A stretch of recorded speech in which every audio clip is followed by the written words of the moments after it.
This article at reclaimthenet.org, which is a really terrific site if you ever want to go there and see from a sane perspective everything going on with big tech tyranny. It's called reclaimthenet.org. And they had an article up this week, and I really enjoyed the site, as I just said, and the article was titled, it's by Christina Moss, Pope Francis criticizes social media for allowing misinformation to spread. The Pope targets social media algorithms. Like I said, you can probably tell from my voice I've been at it all weekend, given the scratchiness of it. And this is one of the things I was stewing on the entire weekend. Folks, I'm Catholic. I've been, Catholic my entire life. I'm not a convert. I was baptized early. I was confirmed. Very proud Catholic. I love Jesus Christ. It's not a religious show. I'm not your preacher. Again, I can't say that enough, but I never run from my faith. And I'm not hesitant to talk about it either. It's a talk show. It's one of the primary guiding forces in my life, and it's one of the reasons I'm a conservative as well, because I believe in values and rights granted by God, and it serves as an emergency brake on my behavior and hopefully the behavior of others who believe in the same thing. There are things we can't and won't do to others because we believe they have rights granted by God. That government enshrines. They don't give to you. And I always felt in the Catholic Church that the right to life through their fight for life and against the pro-abortion crowd, and that their fight for liberty, whether it be, folks, listen, Pope John Paul is widely credited with Lech Walesa and Ronald Reagan and Margaret Thatcher for the dismantling of Soviet communism. Pope John Paul had a major role in that, fighting for freedom and liberty, because Pope John Paul understood, although, render unto Caesar what is Caesar's and render unto God what is God's, that there were certain immutable God-given rights that had to be fought for. They weren't matters of mere legalities and government regulations per se. That the idea that people were not born into subjugation but born free is the very essence of what the Catholic Church stood for. I'm having a lot of trouble, folks, because how did we get from Pope John Paul to Pope Francis now, who is, here's a quote from the article, so I'm reading this correctly, so you all don't think I'm, spinning a yarn here. This is a quote from the article at reclaimthenet.org. It's in my newsletter today if you'd like to read it yourself. Pope Francis also criticized social media companies for using algorithms to amplify misinformation. He argued those promoting truth should see, quote, an antidote to algorithms projected to maximize commercial profit. It means working to promote an informed, just, sound, and sustainable society. Now, he does say at one point that people should be treated with dignity, and okay, you're the Pope. That's not in any way some profound statement. Of course they should be. But again, what he's doing here with a wink and a nod is again suggesting to secular totalitarians and these big tech companies that they have to fix their algorithms somehow to make sure that misinformation defined by a bunch of secular totalitarians who would make the Pope and religion disappear tomorrow if they could, that their algorithm should be made more effective to censor people. Folks, I'm torn. I love my church. I love being a Catholic. I'm not embarrassed by it. I love the Jesus Christ saved me a long time ago, man. I got a lot of problems. I do. Believe me, I got a lot of issues. This isn't a psychotherapy section. I'm not a session here. I'm not expecting you to be the quasi-Sigmund Freud for me here today. But I'm darn proud to say I love Jesus. And I thank him every night for the opportunities he put in front of me and everything he's given me, my wife, my kids, every relationship he's given me, all of you out there, even the critics he's given me. You help too. But my gosh, what's going on with the church right now? You telling me that Pope Francis doesn't understand the danger of his words by suggesting that somehow misinformation is being amplified by these outlets and kind of hinting and nodding that if they just tweak it up a notch, we can get rid of this? Has the Pope not figured out that some of the same people who claimed misinformation in biblical times were the same ones who saw Jesus Christ on a cross. You're the Son of God. That's misinformation. Crucify him. I mean, did he miss that? You have no idea how much pain it brings me to see the Catholic Church like this, descending into leadership madness at the top. You know, for the millions of Catholics out there, I brought this up on my podcast this morning. It's a little more detailed. If you want to watch the show on Rumble, it's out there for you to listen. Record it right before I come on the air.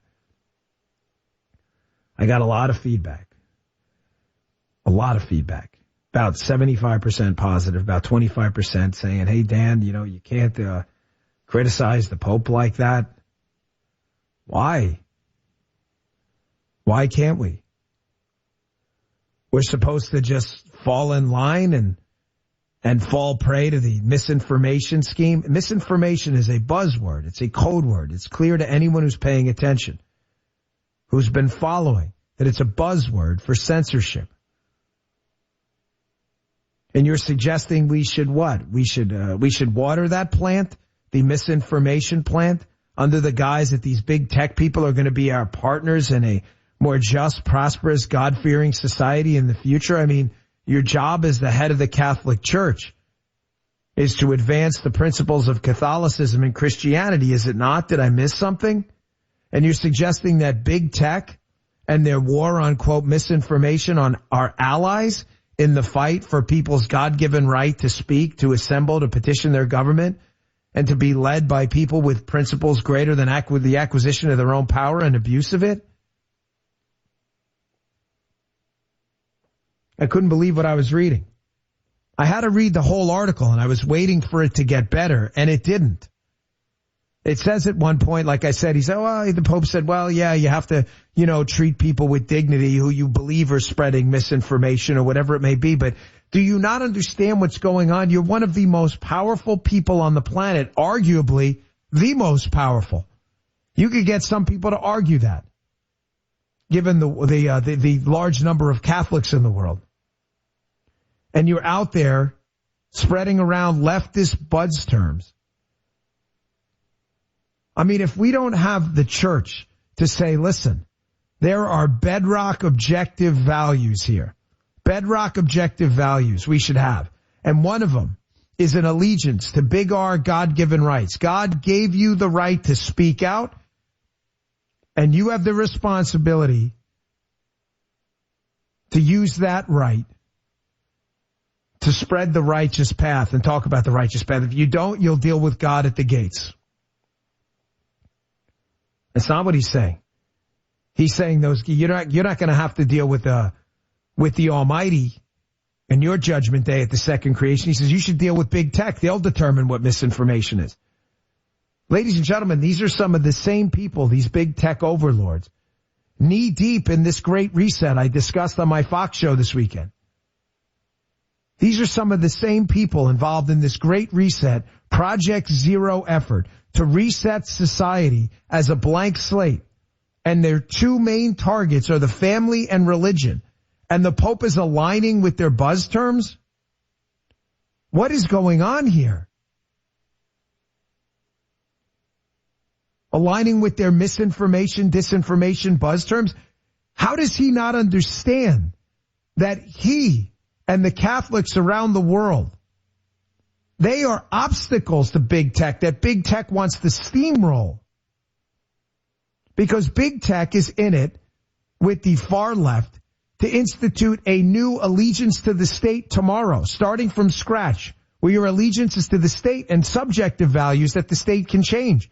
If your values are objectively stated and you have God-given rights, the state can't take them, right? That's why God has always been an enemy of the left, and family's been an enemy of the left. Because it gets in the state's way, and the state hates competition. It's the responsibility of the Pope to know and understand that. I respect the man. I watch him get out of his car even though his life is in danger all the time. My prior line of work, we protected the Pope. I didn't personally. I wasn't on his detail. But when the Pope comes to the United States, he's protected by the Secret Service. Reminds me of when I first started. Pope John Paul went to St. Louis, and when I first started, I was a new recruit. I go in the office, and there's all these folders sitting around on desks. Pope John Paul, St. Louis, and, so I took one of them. I thought, oh, that's pretty cool. I love Pope John Paul.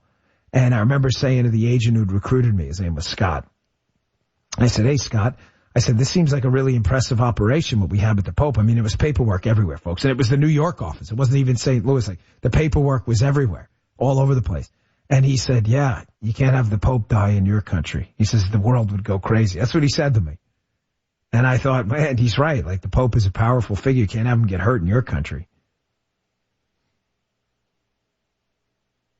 And I see where we are now. Pope Francis, he puts himself in danger. He walks out there. I'm impressed. He doesn't get in these fancy cars. He has shown a spirit of poverty in many respects. But you don't understand the fight? Using big tech buzz terms to put your imprimatur on their business approach towards censoring people?